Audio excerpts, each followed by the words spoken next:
¿qué es la justificación o qué propone en su libro del verdadero pensamiento de Pablo? Ya que también el de la justificación, que es un debate con John Piper y Wright, comienza a mencionar que la justificación no solo es que yo creo que ese es el problema, Job, y es algo que me gusta de la nueva perspectiva de Pablo, que llegan y nos dicen, es que no solo es, también Herman Ridderbos, que es un teólogo reformado, dice, la justificación no es el centro, pero la justificación tiene más implicaciones. La restauración de la creación, el hecho de que eres reconciliado, que hay una unión en el cuerpo místico de Cristo, que eres parte de la comunidad del reino. Pero para Pablo, según lo que proponen N.T. Wright, es pertenecer a esa familia de Dios. Justificación es reivindicación para introducirte al pacto que no habías podido mantener por las obras de la ley. Sí sería más acorde, ¿no? A ese aspecto de lo que creen ellos de la justificación. Ahora, N.T. Wright, Job, niega la imputación o niega la, pues digamos, esta doctrina, sí, es la doctrina de la imputación, ¿la niega o la pone en otro lugar? ¿Cuál sería tu opinión respecto a eso? Pues la pone como una doctrina de segundo orden, que no era como tal la preocupación principal de Pablo, ¿no? Esa cuestión de la imputación de Cristo, en especial porque no cuadra muy bien en el Tribunal de Justicia, tan característico en la hermenéutica de la nueva perspectiva de Pablo. Muchas veces cuando uno lee a Wright, varias veces cita al Tribunal de Justicia israelita, ¿no? Entonces, él menciona que es muy extraño esa cuestión de que en un tribunal de justicia el juez impute su justicia al que está siendo juzgado, ¿no? Sí. Entonces, como tal, admite que en algunos pasajes de Romanos sí se pueda desprender esa enseñanza de la imputación, pero lo deja como una doctrina secundaria y no como una preocupación principal de Pablo. Ese será el punto, ¿no? Pablo tenía en su mente cuando hablaba con los judíos acerca de una imputación de los méritos de Cristo, y yo creo que ahí es donde comenzamos con el anacronismo. ¿Por qué Lutero sí desarrolla algo así? Porque su contexto era esa batalla medieval, de Ujú. que se hablaba mucho de los méritos de Cristo, de los méritos de los santos, que los méritos te iban a ayudar, las obras te iban a ayudar. Las obras de la ley, y es algo bien cierto, porque a veces nosotros lo interpretamos así, y yo sí creo eso sí me parece interesante. Cuando nosotros leemos las obras de la ley, empezamos a concluir que son obras como ayudar al anciano, ir a la iglesia. No, no, no, no, Pablo no estaba hablando de ese tipo de obras. Él dice obras de la ley.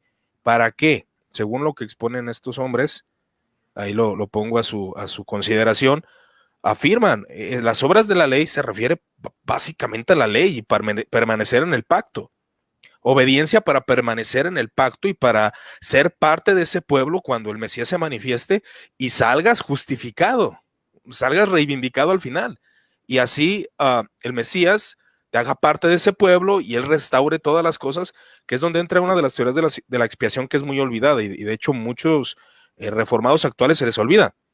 Y me refiero no a los académicos, me refiero a los de abajo, a los laicos, que solamente enfatizan que la muerte de Cristo es la imputación, la doble imputación, que Cristo recibe el castigo de la ira de Dios por nosotros, y ahí se reduce la cruz.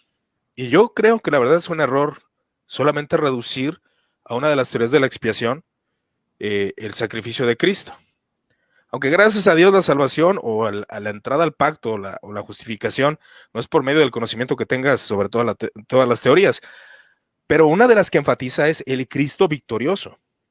El Cristo victorioso. Cristo sale victorioso al morir en la cruz. Él derrota principados, derrota a potestades, reconcilia consigo la creación, ¿verdad?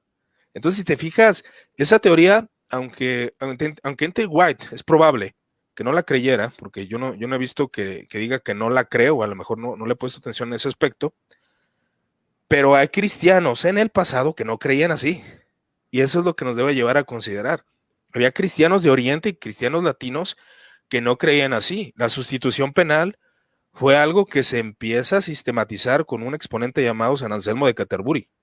Ujú. Entonces, estamos viendo que no hay una línea en decir de que la imputación fue algo creído por cristianos en el pasado. Ellos creían que Cristo obviamente perdonaba sus pecados, que Cristo en la cruz del Calvario restauró la creación y reconcilió consigo al mundo, pero ellos no tenían en mente la doctrina que se empieza a debatir ya en el siglo XVI con Lutero acerca de la imputación. Ahora que puede haber vestigios, tú sabes que en la teología siempre hay vestigios de que, bueno, aquí este texto dice esto, dice esto. Entonces, N.T. Wright ofrece en la nueva perspectiva una clase de justificación, la definirá de la siguiente manera, que cuando el pagano creía en Cristo, la justificación para él era que este personaje, esta persona era aceptada en el cuerpo de Cristo y ahora siendo parte de la comunidad de la fe. Entonces, permaneciendo en esa comunidad de la fe, es como cuando la creación sea restaurada y el Mesías se manifieste para gobernar, para que el gobierno que le prometió Israel se manifestara, fuera reivindicado y ser parte de ese pueblo y resucitado juntamente con Cristo. ¿Crees que esa sería algo así como una definición? ¿O cómo lo definirías tú referente a cómo propone en el verdadero pensamiento de Pablo N.T. Wright acerca de la justificación, Job? Bueno, pues has mencionado varias cosas que ayudan bastante, como la cuestión de las obras de la ley, ¿no? Pero antes de eso, creo que ayuda bastante tener en mente la carta a los Gálatas, ¿no? Así es. La carta a los Gálatas, se da toda esta problemática acerca de la circuncisión de los gentiles y la cuestión de que los judíos no querían sentarse a comer con gentiles, ¿no? Así Eh, es. y aquí en ese contexto es donde aparece la Sí. justificación por la fe, ¿no? Y es algo bien importante, ¿no? Que si definimos justificación como lo hace Piper, que es la preocupación de Dios por su propia gloria, y lo pones ese significado en Gálatas, no te cuadra para nada con el contexto de lo que está No, tratando no Pablo. sé, no sé, no sé dónde lo sacó Piper, porque sí vi que N.T. Wright lo comenta, que parece, de hecho, el libro de la justificación es una conversación así como muy íntima, ¿no? Entre ellos. Pero no Ujú. entiendo de dónde lo saca Piper, y creo que es algo de, como tú dices, descontextualizar la escritura, ¿no? Ese hecho.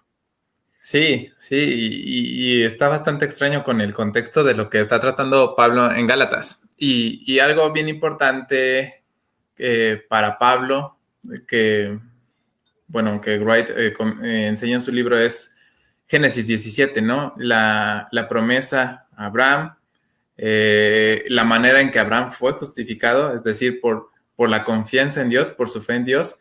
Y todo eso va a ser clave para ¿cómo se dice? La resolución de la problemática en la iglesia de los Gálatas, ¿no? Eh, Como tal, ¿qué podemos decir? Ok. Una de las cosas interesantes de Gálatas es que al concluir el capítulo 3, Pablo en sus conclusiones dice, por lo tanto, ustedes son hijos de Abraham, ¿no? Así Eh, es. y esa es una cuestión bastante importante de la justificación, ¿no? La justificación como la define N.T. Wright, así tal cual es la manera en que Dios es fiel a su propio pacto, la fidelidad de Gloria a Dios Dios. a su propio pacto. Entonces, la justificación tiene una dimensión tanto vertical como una dimensión horizontal. Um, este es un reclamo que hace Wright a la antigua perspectiva, ¿no? El solamente enfatizar una dimensión vertical, ¿no? Dios conmigo. Así Pero es. lo que Pablo está desarrollando en Gálatas, cuando utiliza justificación, está utilizándolo en la aceptación de los gentiles al pacto. ¿Cómo se hace esa aceptación o esa justificación, ¿no? Entonces Pablo rechaza una justificación por las obras de la ley. Ahora, interesante que esta expresión obras de la ley no aparece en ningún escrito judío más que en uno de los rollos de Qumran. Ujú. el rollo 4QMMT. Prácticamente ese rollo revolucionó o detonó aún más esta nueva perspectiva o nuevas perspectivas de Pablo, ya que tanto James Dunn como Wright como Sanders concluirían que las obras de la ley no son las buenas obras, no es como tú decías, ¿no? Ayudar a una ancianita a cruzar la calle o cosas así.